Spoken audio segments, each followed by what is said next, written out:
പ്രിയമുള്ള കുട്ടികളെ, എല്ലാവർക്കും ഈസി ഇക്കണോമിക്സ് ലളിതം രസകരം ക്ലാസ്സിലേക്ക് സ്വാഗതം. നമ്മളിപ്പം പഠിച്ചുകൊണ്ടിരിക്കുന്നത് ഇന്ത്യയിൽ നടപ്പിലാക്കിയിട്ടുള്ള സാമ്പത്തിക പരിഷ്കാരങ്ങളെക്കുറിച്ചിട്ടാണ് അല്ലേ. ന്യൂ ഇക്കണോമിക് പോളിസിയുടെ ഭാഗമായിട്ട് ഇന്ത്യയിൽ നടപ്പിലാക്കിയിട്ടുള്ള ലിബറലൈസേഷനെ കുറിച്ചിട്ട്, ഉദാരവൽക്കരണത്തെക്കുറിച്ചിട്ട് കഴിഞ്ഞ ക്ലാസ്സിൽ നമ്മൾ നല്ല പോലെ പഠിച്ചു. ഇതിൻ്റെ ഭാഗമായിട്ട് ഇന്ത്യയിൽ നടപ്പിലാക്കിയിട്ടുള്ള പ്രൈവറ്റൈസേഷനെ കുറിച്ചിട്ട്, സ്വകാര്യവൽക്കരണത്തെക്കുറിച്ചിട്ട്, ഇന്ത്യയിൽ നടപ്പിലാക്കിയിട്ടുള്ള ആഗോളവൽക്കരണത്തെക്കുറിച്ചിട്ട്, ഗ്ലോബലൈസേഷനെ കുറിച്ചിട്ട് പറഞ്ഞുകൊണ്ട് ഇന്നത്തെ ക്ലാസ് നമുക്ക് ആരംഭിക്കാം. ആദ്യമായിട്ട് എന്താണ് പ്രൈവറ്റൈസേഷൻ? സ്വകാര്യവൽക്കരണം എന്ന് പറഞ്ഞാൽ എന്താണ്? എന്തിനു വേണ്ടിയിട്ടാണ് ഇന്ത്യയിൽ സ്വകാര്യവൽക്കരണം നടപ്പിലാക്കിയിരിക്കുന്നത്? നമുക്ക് നോക്കാം. ചുരുക്കി പറഞ്ഞിട്ടുണ്ടെങ്കിൽ പൊതുമേഖലാ സ്ഥാപനങ്ങൾ അല്ലെങ്കിൽ ഗവൺമെൻറ് ഉടമസ്ഥതയിലുള്ള സ്ഥാപനങ്ങൾ സ്വകാര്യ മേഖലയ്ക്ക് അല്ലെങ്കിൽ സ്വകാര്യ വ്യക്തികൾക്ക് വിൽക്കുന്നതിനെയാണ് പ്രൈവറ്റൈസേഷൻ എന്ന് പറയുന്നത്. എന്തിനു വേണ്ടിയിട്ടാണ് പൊതുമേഖലാ സ്ഥാപനങ്ങൾ നമ്മൾ സ്വകാര്യ വ്യക്തികൾക്ക് വിൽക്കുന്നത്? വിശാലാർത്ഥത്തിൽ പറയുകയാണെങ്കിൽ ഇന്ത്യയുടെ വളർച്ച എത്രയും പെട്ടെന്ന് തന്നെ കൈവരിക്കാൻ വേണ്ടിയിട്ടാണ് ഇന്ത്യയിൽ പ്രൈവറ്റൈസേഷൻ നടപ്പിലാക്കിയിരിക്കുന്നത്. നമുക്കറിയാം, പല പൊതുമേഖലാ സ്ഥാപനങ്ങളും നഷ്ടത്തിലോടുന്നവയായിരുന്നു. ഒരുപാട് പൊതുമേഖലാ സ്ഥാപനങ്ങൾ രോഗബാധയേറ്റവയാണ്. ഇത്തരത്തിൽ രോഗബാധയേറ്റിട്ടുള്ള നഷ്ടത്തിലോടിക്കൊണ്ടിരിക്കുന്ന പൊതുമേഖലാ സ്ഥാപനങ്ങൾ നമ്മളുടെ രാജ്യത്തിൻ്റെ GDP ഊറ്റിക്കുടിക്കുകയാണ്. ഇങ്ങനെ രാജ്യത്തിൻ്റെ GDP കാർന്നു തിന്നുകൊണ്ടിരിക്കുന്ന നഷ്ടത്തിലോടുന്ന പൊതുമേഖലാ സ്ഥാപനങ്ങൾ, രോഗബാധയേറ്റിട്ടുള്ള നമ്മുടെ ഇത്തരത്തിലുള്ള പൊതുമേഖലാ സ്ഥാപനങ്ങൾ സ്വകാര്യ വ്യക്തികൾക്ക് വിൽക്കുകയാണ് എങ്കിൽ അവർ ഈ സ്ഥാപനങ്ങൾ ഏറെ കരുതലോട് കൂടിയിട്ട് വളരെ കാര്യക്ഷമമായിട്ട് പ്രവർത്തിപ്പിക്കും. ഇത്തരം സ്ഥാപനങ്ങൾ സ്വകാര്യ വ്യക്തികൾ ഏറെ കരുതലോടെയും വളരെ കാര്യക്ഷമമായിട്ടും പ്രവർത്തിപ്പിക്കുകയാണെങ്കിൽ ഇവയിൽ നിന്നൊക്കെ തന്നെ നമുക്ക് സാധനങ്ങളും സേവനങ്ങളും ഉണ്ടാക്കിയെടുക്കാനായിട്ട് പറ്റും. ഇങ്ങനെ നമുക്ക് രാജ്യത്തിൻ്റെ വളർച്ച എത്രയും പെട്ടെന്ന് തന്നെ കൈവരിക്കാനായിട്ട് പറ്റും. ഇതായിരുന്നു ഇന്ത്യയിൽ പ്രൈവറ്റൈസേഷൻ നടപ്പിലാക്കാൻ ലക്ഷ്യമിട്ടിരുന്നത്. ഇന്ത്യയിൽ പ്രൈവറ്റൈസേഷൻ 2 തരത്തിൽ നടപ്പിലാക്കിയിട്ടുണ്ട്. നമുക്കറിയാം, ഒരുപാട് വ്യവസായങ്ങൾ ഗവൺമെൻറ് മേഖലയ്ക്ക് മാത്രമായിട്ട് സംവരണം ചെയ്യപ്പെട്ടിരുന്നു മുമ്പ്. ഇങ്ങനെ ഗവൺമെൻറ്റിന് മാത്രം സംവരണം ചെയ്യപ്പെട്ടിട്ടുള്ള വ്യവസായങ്ങളിൽ പലതും സ്വകാര്യ മേഖലയ്ക്ക് കൊടുക്കാനായിട്ട് തീരുമാനിച്ചു. ഇതായിരുന്നു സ്വകാര്യവൽക്കരണത്തിൻ്റെ ആദ്യ ഘട്ടത്തിൽ ഇന്ത്യ നടപ്പിലാക്കിയിരുന്നത്. രണ്ടാമതായിട്ട് പൊതുമേഖലാ സ്ഥാപനങ്ങളുടെ ഇക്വിറ്റീസ്, ഷെയറുകളൊക്കെ തന്നെ പൂർണ്ണമായിട്ടോ അല്ലെങ്കിൽ ഭാഗികമായിട്ടോ സ്വകാര്യ വ്യക്തികൾക്ക് വിൽക്കുകയാണ്. ഇതിനെക്കുറിച്ച് നിങ്ങൾ കേട്ട് കാണും. ഡിസ്ഇൻവെസ്റ്റ്മെൻറ്റ് ഒരുപാട് ചർച്ചാ വിഷയമായിട്ടുള്ള ഒരു കാര്യമാണ്. ഡിസ്ഇൻവെസ്റ്റ്മെൻറ്റ് ഇല്ലേ? Selling of a part of the equities of public sector undertakings to the private enterprises is known as disinvestment. പൊതുമേഖലാ സ്ഥാപനങ്ങളിലെ ഓഹരികൾ ഭാഗികമായിട്ട് സ്വകാര്യ മേഖലയ്ക്ക് വിൽക്കുന്നതാണ് ഡിസ്ഇൻവെസ്റ്റ്മെൻറ്റ് എന്ന് പറഞ്ഞാൽ. ഇത്രയും കാലഘട്ടം കൊണ്ട് ഇന്ത്യയിൽ ഒരുപാട് ഡിസ്ഇൻവെസ്റ്റ്മെൻറ്റ് നടപ്പിലാക്കിയിട്ടുണ്ട്. നമുക്കറിയാം, പൊതുമേഖലാ സ്ഥാപനങ്ങളിലെ മാനേജേഴ്സിനെ സംബന്ധിച്ചിടത്തോളം അവർക്ക് തീരുമാനങ്ങൾ എടുക്കാനായിട്ട് പറ്റാറില്ല. മാനേജീരിയൽ ഡിസിഷൻസ് എടുക്കാനായിട്ട് പൊതുമേഖലാ സ്ഥാപനങ്ങളിലെ മാനേജേഴ്സിന് പറ്റാറില്ല. കാരണം തീരുമാനങ്ങളൊക്കെ എടുക്കുന്നത് മന്ത്രിമാരാണ് അല്ലെങ്കിൽ മന്ത്രിസഭകളാണ്. ഇങ്ങനെ മന്ത്രിമാരോ മന്ത്രിസഭകളോ എടുക്കുന്ന തീരുമാനങ്ങൾ പലപ്പോഴും രാഷ്ട്രീയ പ്രേരിതമാവും. മാത്രമല്ല, ഈ തീരുമാനങ്ങൾക്ക് ഒരുപാട് കാലതാമസം ഉണ്ടാവുകയും ചെയ്യും. ഇങ്ങനെ രാഷ്ട്രീയ പ്രേരിതമായിട്ടുള്ള ഒരുപാട് കാലതാമസം എടുക്കുന്ന തീരുമാനങ്ങൾ പലപ്പോഴും പൊതുമേഖലാ സ്ഥാപനങ്ങളുടെ വളർച്ചയെ, പൊതുമേഖലാ സ്ഥാപനങ്ങളുടെ ഉൽപ്പാദനക്ഷമതയെ പ്രതികൂലമായിട്ട് ബാധിക്കുന്നുണ്ട്. എന്നാൽ സ്വകാര്യ മേഖലയെ സംബന്ധിച്ചിടത്തോളം മാനേജേഴ്സിന് ഈസി ആയിട്ട് തീരുമാനങ്ങൾ എടുക്കാം.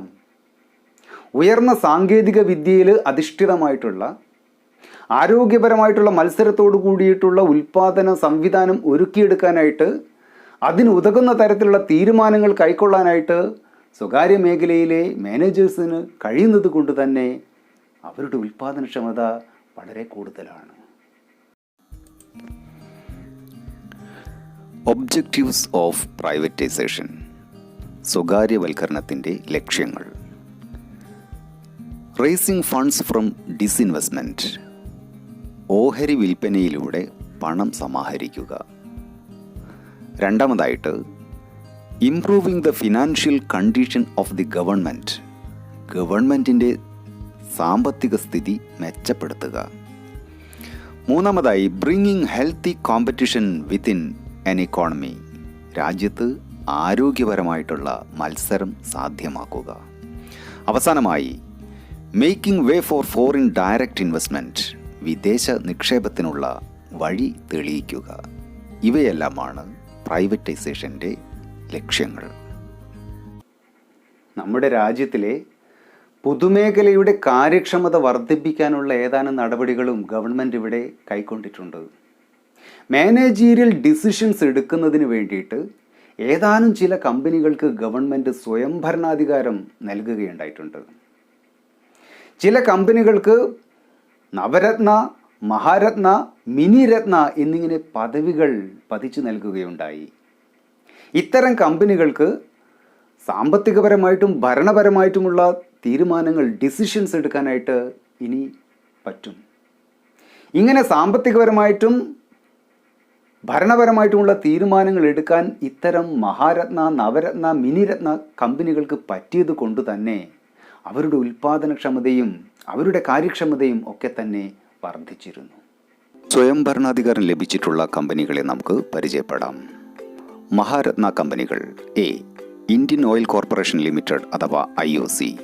B, steel authority of India limited അഥവാ സെയിൽ. നവരത്ന കമ്പനികളായ 1, ഹിന്ദുസ്ഥാൻ എയറോനോട്ടിക്സ് ലിമിറ്റഡ് അഥവാ HAL. രണ്ടാമതായി മഹാനഗർ ടെലിഫോൺ നിഗം ലിമിറ്റഡ് അഥവാ MTNL. ഇനി മിനി രത്ന കമ്പനികൾ ഏതെല്ലാമെന്ന് നമുക്ക് പരിശോധിക്കാം. ഒന്നാമതായി എയർപോർട്ട് അതോറിറ്റി ഓഫ് ഇന്ത്യ. രണ്ടാമതായി Indian railway catering and tourism corporation limited അഥവാ IRCTC. ഇനി നമുക്ക് ന്യൂ ഇക്കണോമിക് പോളിസിയുടെ ഭാഗമായിട്ട് ഇന്ത്യയിൽ നടപ്പിലാക്കിയിട്ടുള്ള ആഗോളവൽക്കരണം അഥവാ ഗ്ലോബലൈസേഷൻ എന്താണെന്ന് നോക്കാം. Globalisation refers to the integration of the economy of the nation with the world economy. നമ്മുടെ സമ്പദ് വ്യവസ്ഥയെ ലോകത്തിലെ വിവിധ സമ്പദ് വ്യവസ്ഥയുമായിട്ട് സമന്വയിപ്പിക്കുക, അല്ലെങ്കിൽ പരസ്പരം ആശ്രയിക്കുന്ന സമ്പദ് വ്യവസ്ഥകളാക്കിയിട്ട് ലോകത്തിലെ വിവിധ സമ്പദ് വ്യവസ്ഥകളെ കൂട്ടിയോജിപ്പിക്കുക എന്നതാണ് ഗ്ലോബലൈസേഷൻ എന്നതുകൊണ്ട് അർത്ഥമാക്കുന്നത്. ഗ്ലോബലൈസേഷൻ നടപ്പിലാക്കിയതോടു കൂടിയിട്ട് ഇന്ത്യ നമ്മുടെ സമ്പദ് വ്യവസ്ഥ തുറന്നു കൊടുക്കുകയുണ്ടായി. ഇതോടുകൂടിയിട്ട് പ്രൊഡക്ട്സ് അഥവാ ഉൽപ്പന്നങ്ങൾ രാജ്യാതിർത്തി തടസ്സമില്ലാതെ കയറ്റിറക്കുമതി ചെയ്തു വരുന്നു. ഇൻഫർമേഷൻസും ടെക്നോളജിയും ഒക്കെ തന്നെ വിവിധ സമ്പദ് വ്യവസ്ഥകൾ പരസ്പരം കൈമാറ്റം ചെയ്തു വരുന്നു.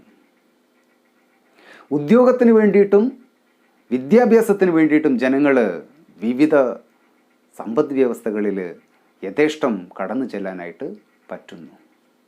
ഇങ്ങനെ വിവിധ സമ്പദ് വ്യവസ്ഥകൾ തമ്മിലുള്ള പരസ്പരാശ്രിതത്വം വളരെ വർദ്ധിക്കുകയും എല്ലാ സമ്പദ് വ്യവസ്ഥകളും കൂടിയിട്ട് ഒരു കുടക്കീഴിൽ ഒത്തുചേരുകയും ഇങ്ങനെ സാമ്പത്തികവും സാമൂഹികവും ഭൂമിശാസ്ത്രപരവുമായിട്ടുള്ള അതിരുകളില്ലാത്ത ഒരു സ്വതന്ത്രമായിട്ടുള്ള ഒരു കമ്പോള അനുഭവം ഗ്ലോബലൈസേഷനോട് കൂടിയിട്ട് സംജാതമാവുകയും ചെയ്തിരിക്കുന്നു. എന്താണ് ഔട്ട്സോഴ്സിംഗ്? പുറം വാങ്ങൽ അഥവാ പുറം പണിക്കാർ എന്ന് പറഞ്ഞാൽ എന്താണ്? മക്കളെ, പരീക്ഷയ്ക്ക് വളരെ പ്രാധാന്യമുള്ള ടോപ്പിക്കാണ്. Actually outsourcing is an outcome of globalisation. ഗ്ലോബലൈസേഷൻ്റെ പരിണിത ഫലമായിട്ട് വന്നു ചേർന്നിട്ടുള്ളതാണ് ഔട്ട്സോഴ്സിംഗ്. ചുരുക്കി പറഞ്ഞാൽ യൂസിങ് റിസോഴ്സസ് ഫ്രം ഔട്ട്സൈഡ് വിഭവങ്ങൾ പുറമേ നിന്നും ഉപയോഗിക്കുക. ഇതാണ് ഔട്ട്സോഴ്സിംഗ് എന്ന് പറഞ്ഞാൽ. ഒരു എക്സാമ്പിൾ നോക്കാം. A company hires regular services from external sources, mostly from outside the countries, which was previously provided internally or within the nation. ഗ്ലോബലൈസേഷൻ്റെ മുമ്പ് ഒരു കമ്പനിക്ക് ആവശ്യമായിട്ടുള്ള എല്ലാ വിഭവങ്ങളും ലഭ്യമായിരുന്നത് ആഭ്യന്തരമായിട്ടായിരുന്നു, അഥവാ ഒരു രാജ്യത്തിൻ്റെ ഉള്ളിൽ നിന്നും തന്നെയായിരുന്നു. എന്നാൽ ഇപ്പം ഗ്ലോബലൈസേഷൻ്റെ ഭാഗമായിട്ട് ഏതെങ്കിലും കമ്പനികൾക്ക് അവർക്കാവശ്യമായിട്ടുള്ള സേവനങ്ങൾ രാജ്യത്തിൻ്റെ പുറത്തു നിന്നും ലഭ്യമാകുന്ന സമ്പ്രദായം, രീതി വന്നിരിക്കുന്നു. ഇങ്ങനെ ഒരു കമ്പനിക്ക് അവർക്കാവശ്യമായിട്ടുള്ള സേവനങ്ങൾ രാജ്യത്തിൻ്റെ പുറത്തു നിന്നും വളരെ ആദായകരമായിട്ട് വാങ്ങുന്ന ഏർപ്പാടിനെയാണ് നമ്മൾ ഔട്ട്സോഴ്സിംഗ് എന്ന് പറയുന്നത്. പലപ്പോഴും വികസിത രാജ്യങ്ങൾ വികസ്വര രാജ്യങ്ങളിൽ നിന്നും അവർക്കാവശ്യമുള്ള പലതരത്തിലുള്ള സേവനങ്ങളും വളരെ ആദായകരമായിട്ട് വാങ്ങിക്കാറുണ്ട് ഔട്ട്സോഴ്സിങ്ങിൻ്റെ ഭാഗമായിട്ട്. അമേരിക്കയെ പോലുള്ള വികസിത രാജ്യങ്ങൾ ഇന്ത്യയിൽ നിന്നും പലപ്പോഴും ഔട്ട്സോഴ്സിങ്ങിൻ്റെ ഭാഗമായിട്ട് സോഫ്റ്റ്വെയർ സർവീസ് വാങ്ങിക്കാറുണ്ട്. IT എനാബിൾഡ് സർവീസസ് ഇന്ത്യയിൽ നിന്നും വാങ്ങിക്കാറുണ്ട്. അക്കൗണ്ടിങ്ങുമായിട്ട് ബന്ധപ്പെട്ടിട്ടുള്ളത്, legal services, editing, film editing പോലെയുള്ള സേവനങ്ങൾ, മ്യൂസിക് റെക്കോർഡിംഗ്, പാട്ട് റെക്കോർഡ് ചെയ്യുന്നത്, അനിമേഷൻ, വീഡിയോ അനിമേഷൻ, അതുമായി ബന്ധപ്പെട്ടിട്ടുള്ള സേവനങ്ങൾ, ബുക്ക് ട്രാൻസ്ക്രിപ്ഷൻ, ബുക്ക് പകർത്തി എഴുതുക, പ്രസിദ്ധീകരിക്കാൻ വേണ്ടിയിട്ട് ബുക്ക് പകർത്തി എഴുതി കൊടുക്കുക, ക്ലിനിക്കൽ അഡ്വൈസസ് തുടങ്ങിയ സേവനങ്ങൾ ഒക്കെ തന്നെ വികസിത രാജ്യങ്ങളിൽ നിന്നും വളരെ ആദായകരമായിട്ട് ഔട്ട്സോഴ്സിങ്ങിൻ്റെ ഭാഗമായിട്ട് വാങ്ങിക്കാറുണ്ട്. ഇനി പലപ്പോഴും നമ്മളോട് ചോദിക്കാറുള്ളത്, ഇന്ത്യ എന്തുകൊണ്ടാണ് ഔട്ട്സോഴ്സിങ്ങിൻ്റെ പ്രധാന കേന്ദ്രമായിട്ട് മാറിയിട്ടുള്ളത്? India is a major outsourcing destination. Why? ഇത് വളരെ പ്രധാനപ്പെട്ടിട്ടുള്ള ഒരു ചോദ്യമാണ്. എന്തുകൊണ്ടാണ് ഇന്ത്യ ഔട്ട്സോഴ്സിൻ്റെ പ്രധാന ഉറവിടമായിട്ട്, കേന്ദ്രമായിട്ട് മാറിയിരിക്കുന്നത്? അതിനുള്ള പ്രധാനപ്പെട്ട കാരണങ്ങൾ, ഇന്ത്യയെ സംബന്ധിച്ചിടത്തോളം huge pool of human resources, ഇന്ത്യയിൽ മനുഷ്യവിഭവങ്ങളുടെ വല്ലാത്ത ഒരു ശേഖരമുണ്ട്. Huge pool of human resources are available in India. അതുകൊണ്ട് തന്നെ മനുഷ്യൻ്റെ സേവനങ്ങൾ ലഭ്യമാക്കാൻ വേണ്ടിയിട്ട്, ആദായകരമായിട്ട് ലഭ്യമാക്കാൻ വേണ്ടിയിട്ട് അവർ ഇന്ത്യയെ ഔട്ട്സോഴ്സിനുള്ള ഒരു ഡെസ്റ്റിനേഷനായിട്ട് തിരഞ്ഞെടുക്കുന്നു. രണ്ടാമതായിട്ട് ലോ വേജ് റേറ്റ്. ഇന്ത്യയെ സംബന്ധിച്ചിടത്തോളം, ഇന്ത്യയിലെ തൊഴിലാളികളെ സംബന്ധിച്ചിടത്തോളം അവരുടെ വേതനം, വേജ് റേറ്റ് വളരെ കുറവാണ്. അതുകൊണ്ട് ഇന്ത്യയെ ഔട്ട്സോഴ്സിങ്ങിൻ്റെ ഡെസ്റ്റിനേഷനായിട്ട് വികസിത രാജ്യങ്ങൾ തിരഞ്ഞെടുക്കുന്നു. Proficiency in English. ഇന്ത്യക്കാരെ സംബന്ധിച്ചിടത്തോളം അവർക്ക് ഇംഗ്ലീഷ് ഭാഷയിൽ നല്ല പ്രാവീണ്യമുണ്ട്. വളരെ പെട്ടെന്ന് തന്നെ ഭംഗിയായിട്ട് കമ്മ്യൂണിക്കേഷൻ നടത്താനായിട്ട് ഇന്ത്യക്കാർക്ക് കഴിയുന്നത് കൊണ്ട് തന്നെ, അതായത് അവരുടെ ഇംഗ്ലീഷിലുള്ള പ്രൊഫഷൻസി മെച്ചപ്പെട്ടത് ആയതുകൊണ്ട് ഇന്ത്യയെ ഔട്ട്സോഴ്സിൻ്റെ ഒരു ഡെസ്റ്റിനേഷനായിട്ട് തിരഞ്ഞെടുക്കപ്പെടുന്നു. മാത്രമല്ല, India provides dedicated employees for your service. നിങ്ങളുടെ സേവനങ്ങൾക്കായിട്ട് ഇന്ത്യക്കാർ അർപ്പിത മനോഭാവത്തോടു കൂടിയിട്ട് ജോലി ചെയ്യാനായിട്ട് തയ്യാറാണ്. ഇങ്ങനെയുള്ള സവിശേഷതകൾ ഇന്ത്യക്കുള്ളത് കൊണ്ടാണ് ഔട്ട്സോഴ്സിൻ്റെ പ്രധാനപ്പെട്ടിട്ടുള്ള ഒരു ഡെസ്റ്റിനേഷനായിട്ട് ഇന്ത്യയെ പലപ്പോഴും പല വികസിത രാജ്യങ്ങളും തിരഞ്ഞെടുത്തിട്ടുള്ളത്. ഇനി നമുക്ക് പരീക്ഷയ്ക്ക് പലപ്പോഴായിട്ട് ചോദിച്ചിട്ടുള്ള WTO അഥവാ വേൾഡ് ട്രേഡ് ഓർഗനൈസേഷൻ എന്താണെന്ന് മനസ്സിലാക്കാം. Write a note on WTO. ഇതാണ് പരീക്ഷയ്ക്ക് ചോദിച്ചു വരാറുള്ളത്. WTO was established in 1995 as an heir organisation to the GATT. ഗാട്ടിന് പിൻഗാമിയായിട്ട് 1995 സ്ഥാപിതമായിട്ടുള്ള ഒരു സംവിധാനമാണ് വേൾഡ് ട്രേഡ് ഓർഗനൈസേഷൻ. WTOയ്ക്ക് മുമ്പ് ഇവിടെ ഉണ്ടായിരുന്നത് GATT, general agreement on trade and tariff എന്ന സംവിധാനമായിരുന്നു. GATT came into force on January 1, 1948. 1948 ജനുവരി 1 ഗാട്ട് എന്ന സംവിധാനം ഇവിടെ പ്രവർത്തനം ആരംഭിച്ചിട്ടുള്ളത്, പ്രാബല്യത്തിൽ വന്നിട്ടുള്ളത്. എന്നാൽ ഗാട്ടിന് ബദലായിട്ട് 1995 ഗാട്ടിൻ്റെ സ്ഥാനം ഏറ്റെടുത്തിട്ടുള്ള പുതിയ സംവിധാനമാണ് WTO അഥവാ വേൾഡ് ട്രേഡ് ഓർഗനൈസേഷൻ. ഇന്ന് വേൾഡ് ട്രേഡ് ഓർഗനൈസേഷന് കീഴിൽ 159 മെമ്പർ കൺട്രീസ് ഉണ്ട്, അംഗരാജ്യങ്ങൾ ഉണ്ട്. ആഗോളവൽക്കരണത്തിൻ്റെ അല്ലെങ്കിൽ ഗ്ലോബലൈസേഷൻ്റെ പശ്ചാത്തലത്തിൽ WTOയ്ക്ക് ഒരുപാട് പ്രാധാന്യമുണ്ട്, ഒരുപാട് റോളുണ്ട് ഇവിടെ അന്തർദേശീയ വ്യാപാരത്തിന് കരുത്തു പകരാനായിട്ട്. It is suppose to promote free trade in international market by reducing tariff barriers and non tariff barriers. താരിഫുമായി ബന്ധപ്പെട്ടിട്ടുള്ള തടസ്സങ്ങളും അതുപോലെ തന്നെ താരിഫ് ഇതര തടസ്സങ്ങളും ഒക്കെ നീക്കം ചെയ്തുകൊണ്ട് മാറ്റിക്കൊണ്ട് അന്തർദേശീയ വ്യാപാരത്തിന് കരുത്തു പകരാനുള്ള ശ്രമങ്ങളാണ് ഇവിടെ WTO അഥവാ വേൾഡ് ട്രേഡ് ഓർഗനൈസേഷൻ നടപ്പിലാക്കി വരുന്നത്. ഇങ്ങനെ അന്തർദേശീയ വ്യാപാരത്തിന് കരുത്തു പകർന്നുകൊണ്ട് ആരോഗ്യപരമായ മത്സരം അന്തർദേശീയ മാർക്കറ്റിൽ ഉളവാക്കിക്കൊണ്ട് വളരെ ചുരുങ്ങിയ വിലയ്ക്ക് ഏറ്റവും ഗുണനിലവാരമുള്ള സാധനങ്ങൾ ലോക ജനതയ്ക്ക് ലഭ്യമാക്കിക്കൊണ്ട് നമ്മുടെ മാർക്കറ്റിൽ ഒരുപാട് ചലനങ്ങൾ സൃഷ്ടിച്ചുകൊണ്ട് ലോക കമ്പോളത്തിന് കരുത്തു പകർന്നുകൊണ്ട് നിലകൊള്ളുകയാണ് WTO എന്ന ഈ സംവിധാനം. WTO അവരുടെ പ്രവർത്തനത്തിൻ്റെ ഭാഗമായിട്ട് എന്തെല്ലാമാണ് ചെയ്തു വരുന്നത് എന്നൊന്ന് നോക്കാം. WTO establishes rules and regulations of international trade.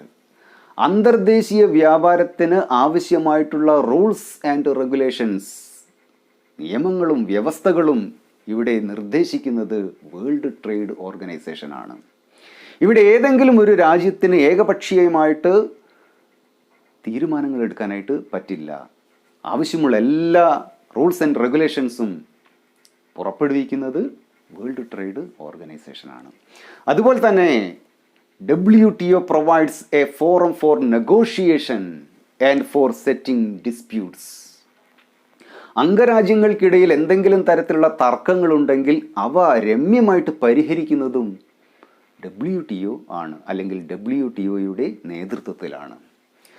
കൂടാതെ it supervises smooth international trade. WTO അവരുടെ കീഴിലുള്ള രാജ്യങ്ങൾക്കിടയിലുള്ള അന്തർദേശീയ വ്യാപാരം വളരെ സ്മൂത്തായിട്ട് പോകാനുള്ള എല്ലാ തരത്തിലുള്ള സൂപ്പർവിഷനും നടത്തുന്നത് WTO ആണ്. അടുത്തതായിട്ട് increase production of goods and services. WTOയുടെ മറ്റൊരു ലക്ഷ്യമാണ് അന്തർദേശീയ തലത്തിൽ തന്നെ സാധനങ്ങളുടെയും സേവനങ്ങളുടെയും ഉൽപ്പാദനത്തിൽ ഒരുപാട് വർധനവ് ഉണ്ടാക്കിയെടുക്കണം. അതിനു വേണ്ടിയിട്ടുള്ള എല്ലാ സഹായങ്ങളും WTO ചെയ്യുന്നതായിരിക്കും. അവസാനമായിട്ട് പറയുകയാണ് എൻവിയോൺമെൻ്റൽ പ്രൊട്ടക്ഷൻ. ഇങ്ങനെയൊക്കെ ചെയ്യുന്നതോടൊപ്പം തന്നെ പരിസ്ഥിതിയുടെ സംരക്ഷണവും WTO വളരെയധികം ശ്രദ്ധിക്കുന്നുണ്ട്. ഇത്തരത്തിലുള്ള അന്തർദേശീയ വ്യാപാരം ഒരുപാട് കരുത്താർജിക്കാനുള്ള ശ്രമങ്ങളാണ്, നടപടികളാണ് WTO ഇവിടെ ചെയ്തു വരുന്നത്. ഇൻ്റർനാഷണൽ മാർക്കറ്റിൽ ഒരുപാട് പുരോഗതി ഉണ്ടാക്കിയെടുക്കാനായിട്ട് WTOയ്ക്ക് കഴിഞ്ഞിട്ടുണ്ടെങ്കിൽ പോലും വേൾഡ് ട്രേഡ് ഓർഗനൈസേഷന് ഏതാനും വിമർശനങ്ങൾ നേരിടേണ്ടി വന്നിട്ടുണ്ട്. അതിലേറ്റവും പ്രധാനപ്പെട്ടിട്ടുള്ള ഒരു വിമർശനം, ഇൻ്റർനാഷണൽ മാർക്കറ്റിൽ വികസിത രാജ്യങ്ങൾക്കാണ് ഏറെ ഗുണം ലഭിക്കുന്നത്, വികസ്വര രാജ്യങ്ങൾക്ക് അത്ര ഗുണം ലഭിക്കുന്നില്ല എന്ന ഒരു വിമർശനമുണ്ട്. രണ്ടാമതായിട്ട് world trade organisation agricultural subsidy വെട്ടിച്ചുരുക്കുന്ന നിലപാടാണ് കൈക്കൊണ്ടിരുന്നത്. എന്നാൽ വികസിത രാജ്യങ്ങൾ അവരവരുടെ രാജ്യങ്ങളിൽ അഗ്രികൾച്ചറൽ സബ്സിഡി തുടർന്നു പോവുകയും വികസ്വര രാജ്യങ്ങളിൽ അഗ്രികൾച്ചറൽ സബ്സിഡി നീക്കം ചെയ്യുന്നതിനുള്ള നടപടികൾ കൈക്കൊള്ളുകയും ചെയ്യുന്ന ഈ ഒരു നിലപാട് വിമർശനത്തിന് വിധേയമായിട്ടുണ്ട്. മൂന്നാമതായിട്ട്, വികസിത രാജ്യങ്ങൾ അവരുടെ വിപണി പൂർണ്ണമായും വികസ്വര രാജ്യങ്ങൾക്ക് തുറന്നു കൊടുക്കുന്നില്ല എന്ന ഒരു ആക്ഷേപവുമുണ്ട്. ഇത്തരത്തിലുള്ള വിമർശനങ്ങളൊക്കെ WTOയ്ക്ക് ഉണ്ട് എങ്കിൽ പോലും വേൾഡ് ട്രേഡ് ഓർഗനൈസേഷൻ അതിൻ്റെ പ്രവർത്തനം ഊർജിതമാക്കിയതോടു കൂടിയിട്ട് 1980-81 കാലഘട്ടങ്ങളിൽ നമ്മുടെ GDP 5.6% ആയിരുന്നത് 2007-2012 കാലഘട്ടങ്ങളിൽ 8.2% വർദ്ധിക്കുകയുണ്ടായിട്ടുണ്ട്. അങ്ങനെ പറയുമ്പോൾ വേൾഡ് ട്രേഡ് ഓർഗനൈസേഷൻ്റെ പ്രവർത്തന ഫലമായിട്ട് ഇന്ത്യയുടെ GDPയിൽ ഒരു വർധനവ് ഉണ്ടാക്കിയെടുക്കാനായിട്ട് നമുക്ക് പറ്റിയിട്ടുണ്ട്. ഇനി ഈ പാഠത്തിലെ അവശേഷിക്കുന്ന ഭാഗം അടുത്ത ക്ലാസ്സിൽ നമുക്ക് പറഞ്ഞ് അവസാനിപ്പിക്കാം. ഇത്രയും നേരം എന്നെ കണ്ടിട്ടുള്ള മുഴുവൻ വിദ്യാർത്ഥികൾക്കും ഒത്തിരി നന്ദി പറഞ്ഞുകൊണ്ട് ഈ ചാനൽ സബ്സ്ക്രൈബ് ചെയ്ത് നിങ്ങൾ ഈ ക്ലാസ്സിൻ്റെ ഭാഗമായിട്ട് മാറും എന്ന് പ്രതീക്ഷിച്ചുകൊണ്ട് നമുക്ക് വീണ്ടും അടുത്ത ക്ലാസ്സിൽ കാണാം. എല്ലാവർക്കും ഗുഡ് ബൈ. Thank you.